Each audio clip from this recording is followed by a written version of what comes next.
Cine Continuar, o seu maior canal para o despertar da consciência. Aqui, toda semana, a gente traz os melhores filmes comentados. Se você gosta desse tipo de assunto, então já se inscreve aqui no nosso canal. E hoje o nosso filme está incrível. Nós vamos comentar sobre O Preço do Amanhã. E para me ajudar, para debater um pouquinho sobre esse filme incrível, eu vou estar chamando aqui a Marcela Almeida. Seja bem-vinda, Marcela. Boa noite, Bárbara. Obrigada por estar aqui hoje com você. Tudo bem, Marcelo. O prazer é todo nosso. Bem, então, sem mais delongas, vamos logo aí que os nossos telespectadores estão aguardando por esse filme. É um filme, né, que está sendo muito comentado, as pessoas estão muito falando sobre esse O Preço do Amanhã. É um filme muito interessante no sentido da gente poder explorar várias linhas de pensamento. Nossa. Bom, vamos começar? O filme já começa ali, né, numa cena bem... Numa cena interessante, onde os personagens já vão mostrando ali no contexto social a grande diferença que existe entre classes sociais na sociedade. É um comparativo muito forte com o que a gente vive hoje. Apesar de ser o preço do amanhã, onde significa que o filme ele ocorre no futuro, onde pessoas, vou contar um pouquinho do filme, né, que é para as pessoas ficarem compreendendo melhor, onde as pessoas são geneticamente modificadas para não envelhecer, né, então elas vivem até 25 anos de idade, e a partir desse momento elas não envelhecem mais. A partir de 25 anos, elas têm um cronômetro de tempo de 1 ano, e a partir daí, o tempo fica sendo uma moeda de troca. O que nós usamos como dinheiro, eles utilizam o tempo. Né? E aí vai discorrer uma história onde vai acontecer várias cenas que a gente pode fazer comparativos com as discrepâncias sociais que nós vivemos hoje, com a questão de solidariedade, onde a gente vai poder pensar um pouquinho o que é solidariedade, onde a gente vai poder pensar um pouquinho sobre o que é um pensamento de Matrix, né, que onde nós vivemos no mundo, às vezes, muitas vezes com alienação de pensamento, que nós não temos tempo de pensar naquilo que nós estamos fazendo no presente. Isso foi o que mais me chamou a atenção. Né? Logo no início do filme, o personagem principal, que é o Will, vai falar essa frase aqui: eu não tenho tempo para pensar como isso acontece.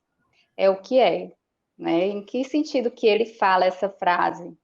No sentido de que ele vive na classe mais baixa, né? Na classe social mais baixa ali da sociedade que se encontra no contexto do filme, onde eles têm que lutar pelo tempo de vivência diária, né, de cada dia.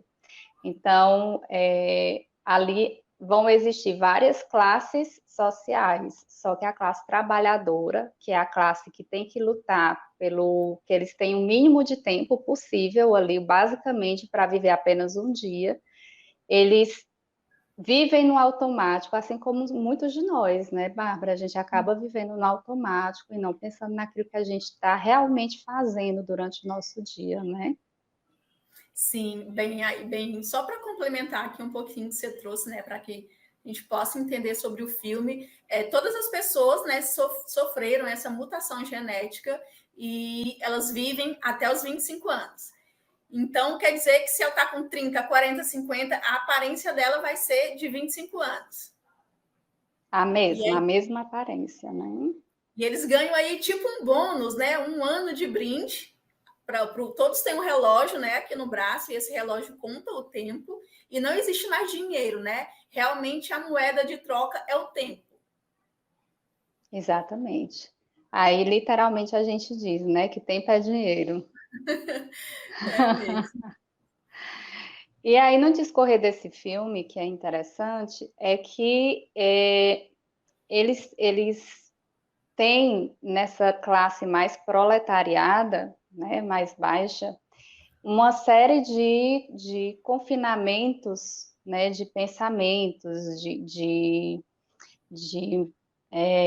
maneiras de pensar que vão sendo induzidas, né, como, por exemplo, comparativamente, nós somos induzidos em massa pelo que passa hoje na mídia, né? Então, eles vão ter desvantagens na questão de pagamentos, questão de inflações, de valores, né? Onde, como eles pagam com tempo, que em um dia eles pagam no tempo de 1 hora, no dia seguinte pagam em tempo de 2 horas.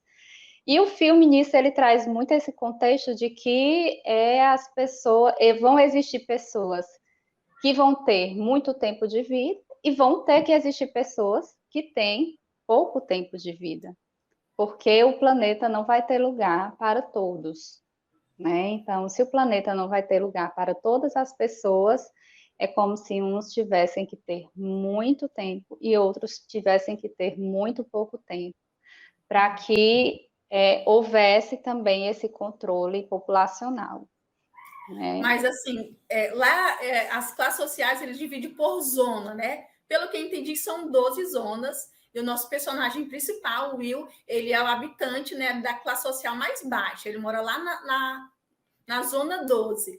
E pelo que eu entendi, nenhuma das pessoas sabem disso que você acabou de falar. Elas não entendem o sistema, elas não se questionam, elas não perguntam, não procuram entender. Elas já nascem naquele contexto, não fazem a mínima ideia por quê, e quando chega 25 anos, que o relógio dispara, literalmente elas vão viver, trabalhar para ter tempo para que outras pessoas possam viver, tipo, eternamente, né? Enquanto se a pessoa ali acabou o relógio dela, automaticamente ela morre, como se tivesse, sei lá, um infarto, né?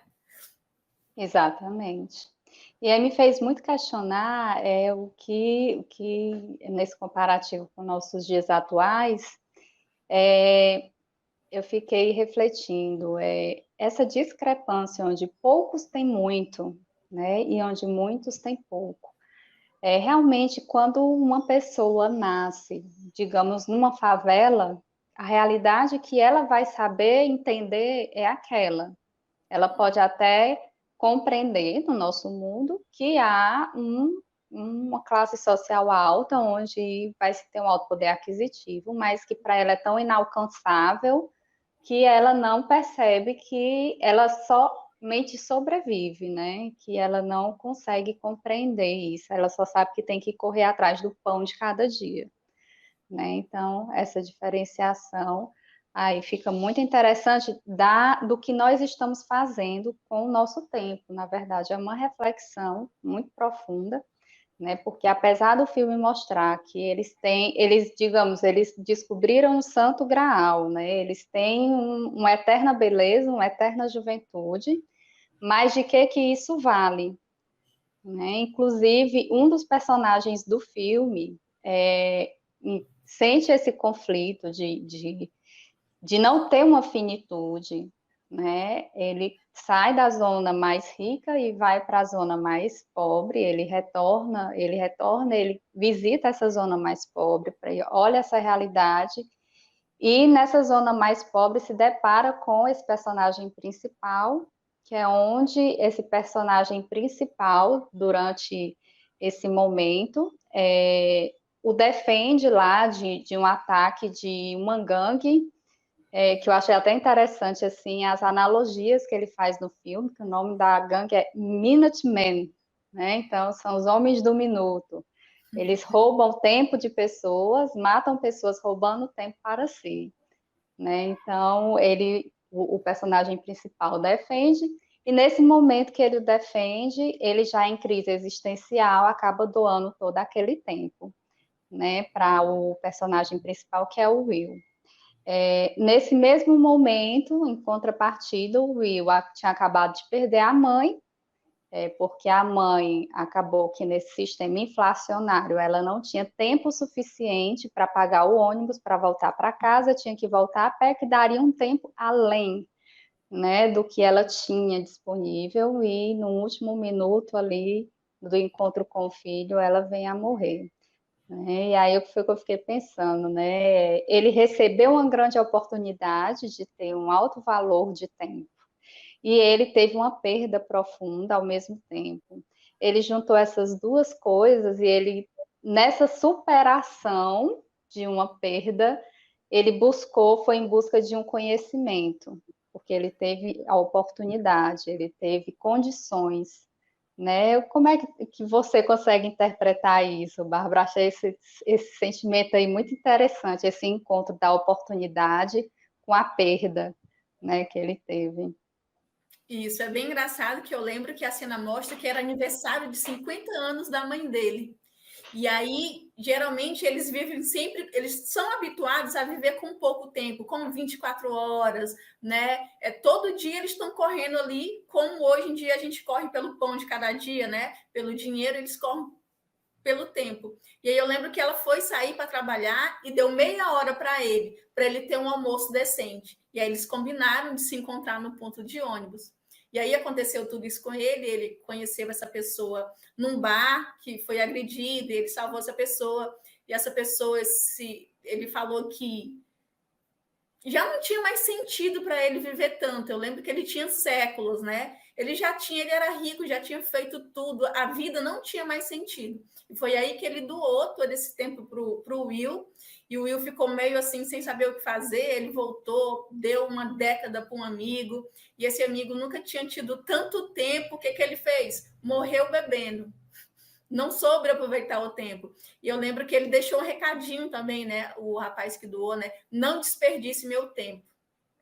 E aí, quando o Will volta para casa para encontrar com a mãe dele, e justamente por conta da inflação, ela pensava que tinha tempo suficiente para pagar o ônibus, e aí aumentou, ela teria que ir correndo para encontrar com ele, e quando ela vai correndo, ele vai correndo, ele com muito tempo, com décadas, que ele chega para pegar ela, não deu tempo dele dar tempo para ela, né? Foi uma cena assim bem intrigante. Bem tensa, né? Isso, porque ele com tanto tempo ali poderia salvar a mãe dele, e a mãe dele morreu. E aí que ele decide, né, visitar as outras zonas, e ele pede tipo um Uber, como seria hoje, né?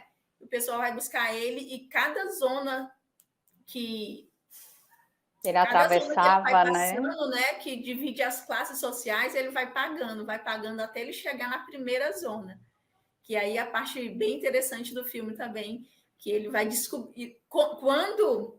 O mais interessante também, só voltando um pouquinho de quando ele encontra com o rapaz que doou o tempo para ele também falou algo que instigou ele a pensar e querer destruir o sistema, que ele entendeu que isso não precisava existir. Exatamente, ele disse que tinha tempo suficiente para todos, né, para todos usufruírem. Mas essa questão da perda da mãe e da oportunidade, eu vi que em psicanálise, por exemplo, a gente chama isso de sublimar, né? Ele encontrou a coragem que ele necessitava para buscar as respostas que ele queria.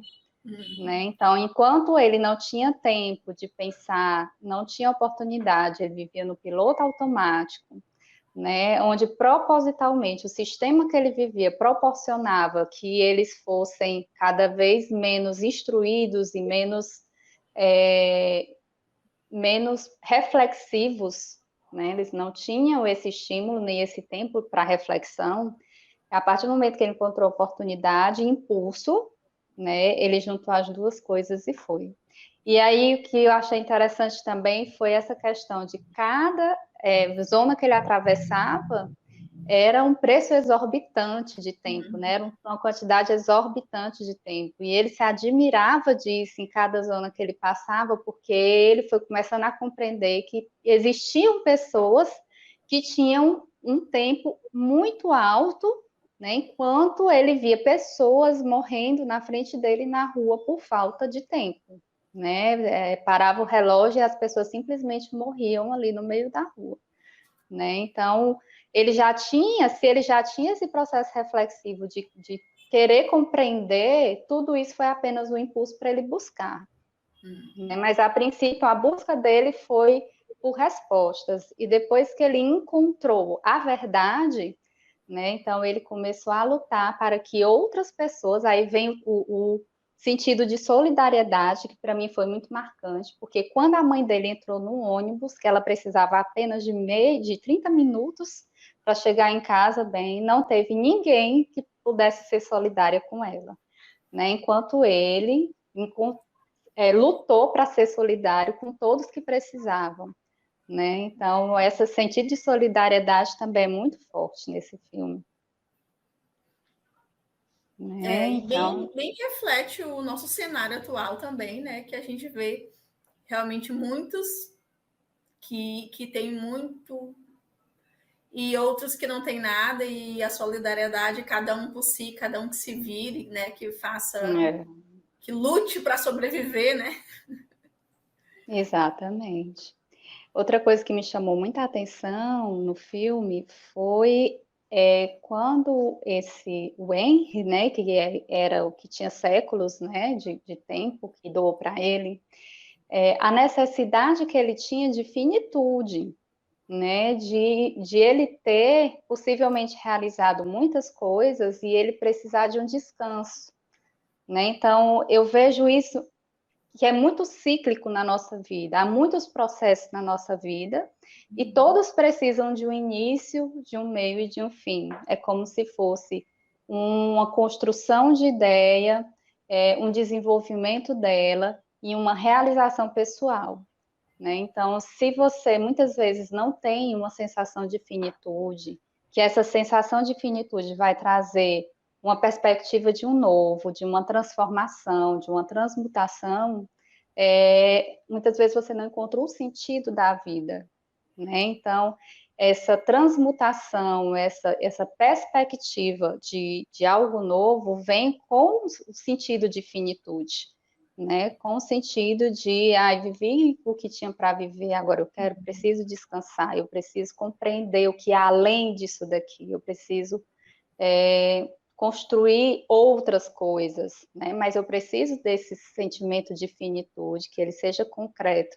E a gente reflete e projeta isso na morte, né? A gente projeta isso na morte. Né? Em todos os nossos projetos, a gente pode dizer que a morte é o fim, mas ao mesmo tempo ele é o começo, né? Mas ninguém quer a morte, ninguém deseja a morte e nem se prepara para ela, né? A gente, se pudesse, queria viver sempre Exatamente. mais, buscando aí um sentido para aquela vida, para aquela existência. E para o É, Henry, acho que ele já tinha vivido tanto e ele ainda tinha tanto tempo que ele não sabia mais nem como gastar esse tempo. Tava sem graça, não tinha propósito, não tinha missão, até porque ele já estava cansado daquele sistema. A morte, nesse sentido, inclusive, é até metafórica, né? Porque ela vem trazer essa metáfora do fim de um ciclo para o início de um próximo ciclo, né? Então, eu vi uma frase também que eu achei muito interessante, que diz assim, que nós não evoluímos para sermos eternos, mas para sermos melhores, né? Então, essa ideia de eternidade que traz o filme, né? De que você pode ter o tempo que quiser, que você pode ser eterno, né? Vem muito nesse sentido, né? Que você, o que é importante? É ser eterno ou é evoluir, né? Ou é ser alguém melhor? E fica bem claro ali, né, que a classe dominante não está preocupada em evoluir, até porque para eles existirem eternamente, ele precisa escravizar o mais fraco, fazer com que eles morram, deixar todo aquele sistema, né, para manter, para que eles sejam eternos, para que eles vivam somente ao bel prazer deles, né? E tudo isso, Marcela, era monitorado, né? Todas as pessoas tinham uma grande central, tinham lá tipo uma polícia que verificava, né, quem tinha mais tempo, quem tinha menos tempo. Eram os guardiões do tempo, né? Isso. E eu olhei para esse sentido dos guardiões do tempo e lembrei do imposto de renda, acredita?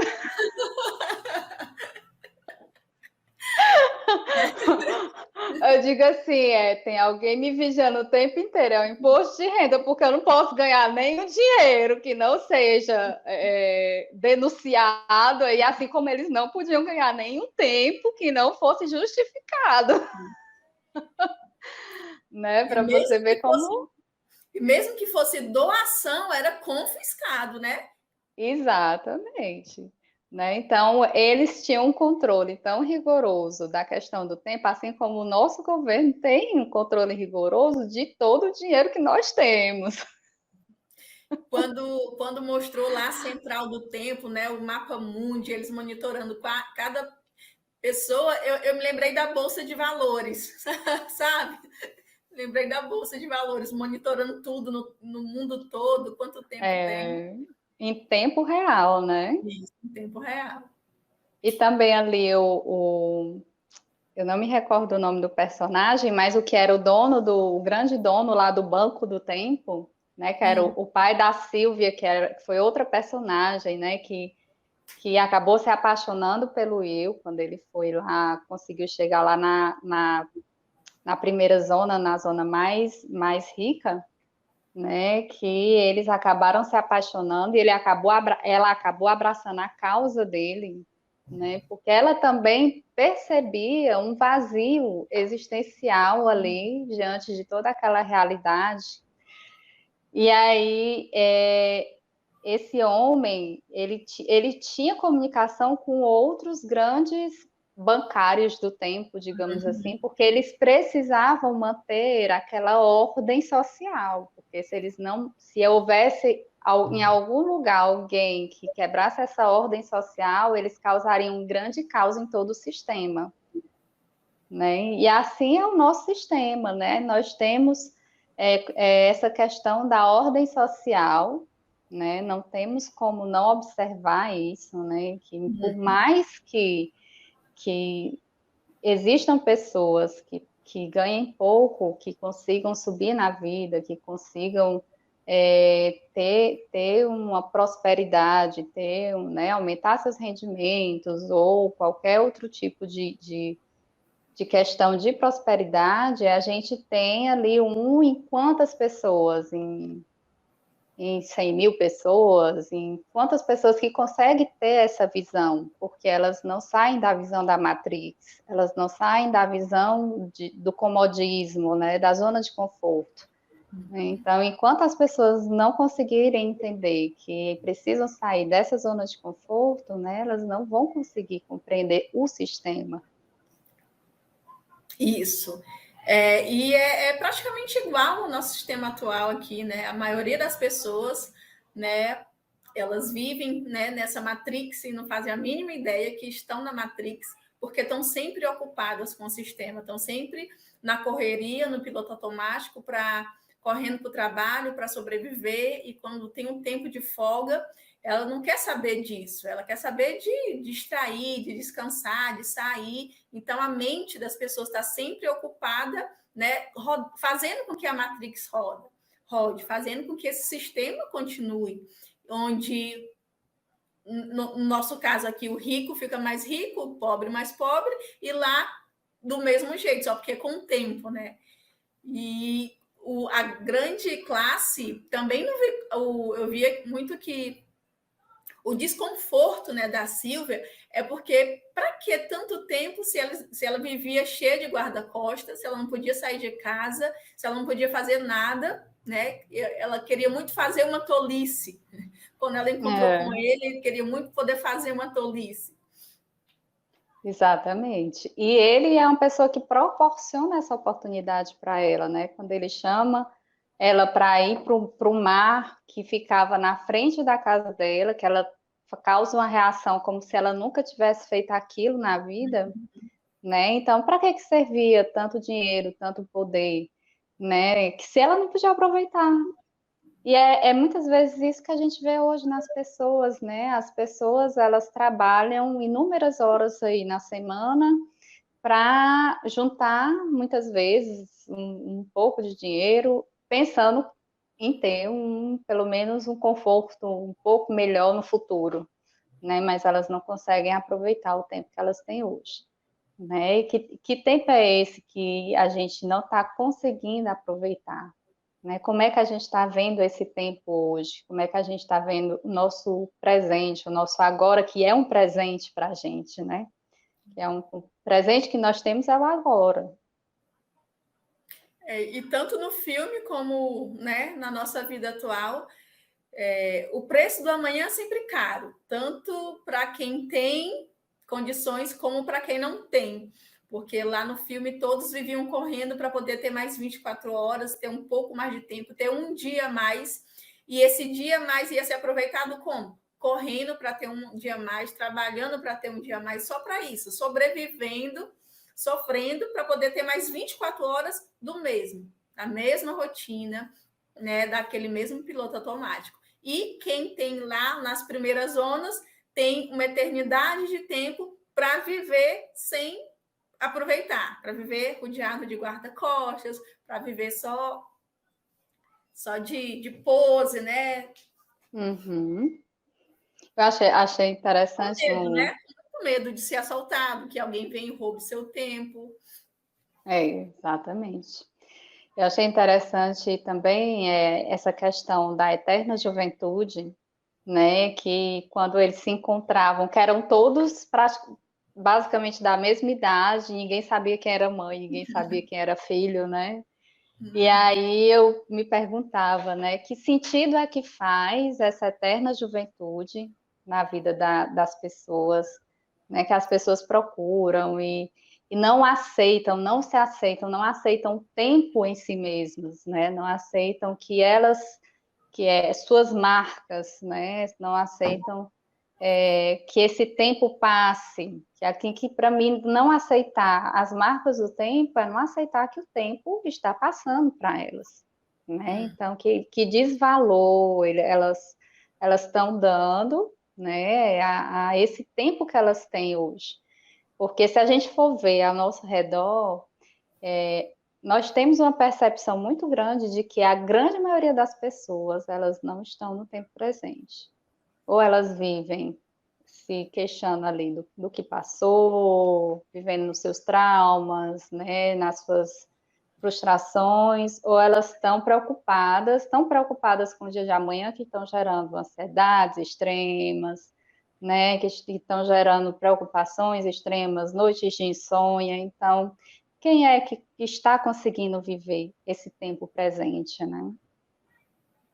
Realmente é o que acontece, né? Os medos, as preocupações do futuro ou do passado fazem com que a gente não viva o agora, o tempo presente, o momento agora, sempre com projeções. E sempre, na maioria das vezes, né, negativas. Teve um momento do filme, né, que a Silvia se viu sem tempo, foi a primeira vez que ela se viu sem tempo, né, que ela sempre teve muito tempo, se viu com o tempo de um dia apenas, né, e eu acho que foi naquele momento onde ela percebeu o valor do tempo, né, o valor de se viver cada dia como se fosse o único, que ela conseguiu abraçar essa causa de solidariedade, né? Essa causa que a gente pode chamar até Robin Hoodiana, né? De, de tirar dos ricos para dar para os pobres, né? Mas já pensou se realmente nessa causa Robin Hoodiana nós conseguíssemos hoje ter uma melhor distribuição de renda, né? Nós teríamos um modelo educacional que proporcionasse às pessoas aproveitar isso, né? A gente tem tantas coisas que envolvem, né, uma mudança de padrão social, né? Então a gente teria que ter um aprofundamento aí muito mais intenso para ver como se poderia fazer mudanças reais na nossa sociedade, né? Seria aí uma sociedade, né, dos sonhos, né? Onde as pessoas não precisassem morrer de fome, pedir esmolas, e as rendas fossem melhores distribuídas, e todos pudessem, enfim, aproveitar o momento presente, viver, ser feliz, né, numa sociedade de paz e prosperidade mútua. Acho que é o sonho de todo ser humano. Não, de todo não, porque tem as pessoas conscientes que sabem que elas entendem que para elas terem tanto, né, alguém tem que pagar o preço do amanhã. como é o nome do nosso filme. Bem, se você está gostando, se você chegou até aqui e ainda não se inscreveu no canal, se inscreve no canal e compartilha com seus amigos que também gostam de comentar filmes como esse. E também aproveita para deixar na descrição do vídeo o seu palpite. Qual filme você quer que a gente comente aqui? Coloca lá, que a gente vai estar gravando com muito carinho. Pois é, Bárbara, com certeza. Eu acho que o Preço do Amanhã, ela vem falar mesmo de todos nós, de certa forma, né?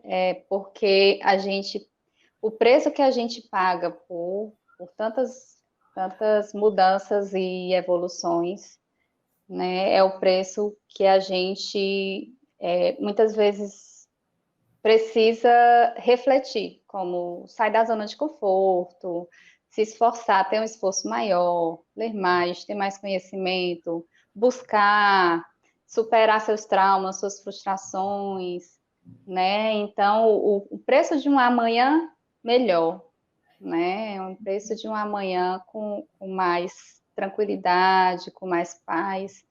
Como eu trabalho no sistema de saúde pública também, né? Eu vejo que muitas pessoas não se amam, não se cuidam, não cuidam do seu corpo, não cuidam da sua saúde.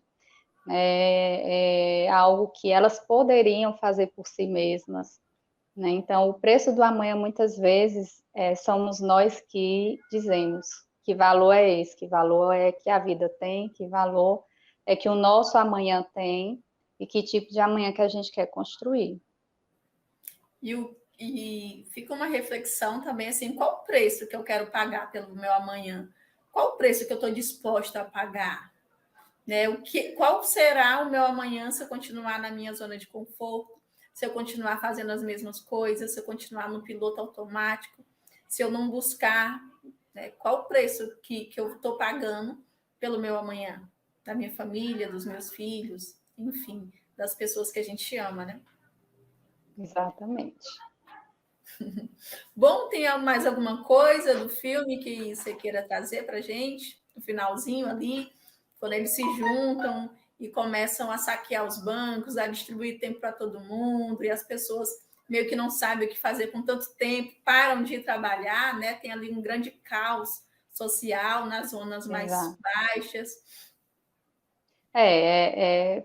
Eu acho que bateu aí um pouquinho, né? Colou aí um pouquinho com essa reflexão da questão educacional, né? Que a gente também, a gente pode fazer um processo de mudança, mas se a gente não estiver preparado para esse processo de mudança, o processo de mudança pode ter uma ênfase negativa, né? Ao invés de ter uma ênfase positiva.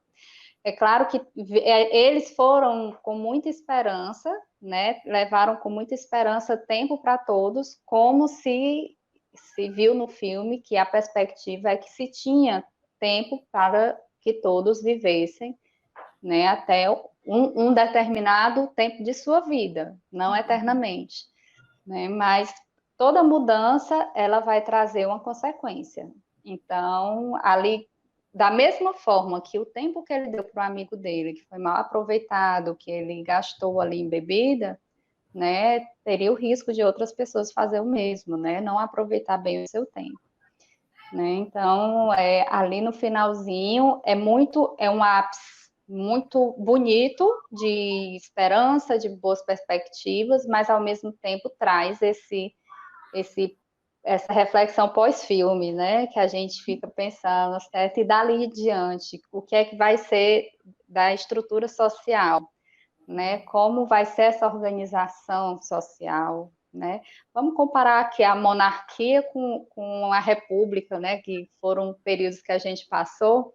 Eu estive estudando ultimamente, lendo um livro interessantíssimo, inclusive espírita da época colonial, achei muito interessante. E aí esse livro trazia justamente a história em si, mas trazia também toda essa perspectiva de mudança, né? Que como é que uma mudança, né, de grande porte pode causar, influenciar intimamente uma sociedade, como o abolicionismo, A abolição dos escravos, por exemplo. Os escravos foram libertos, e dali em diante os escravos não sabiam o que fazer da sua vida.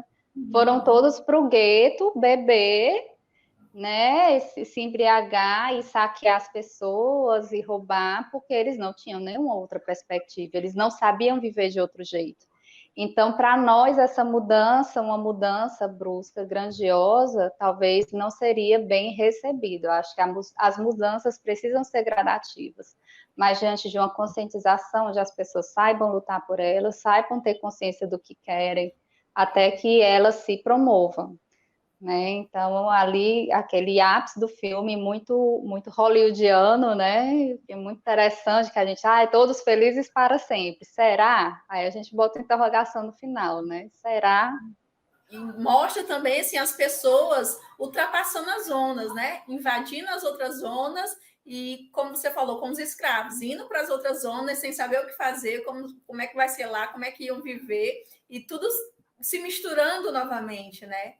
Tem uma frase também que eu me lembrei, que eu acho bem interessante, é de uma abolicionista.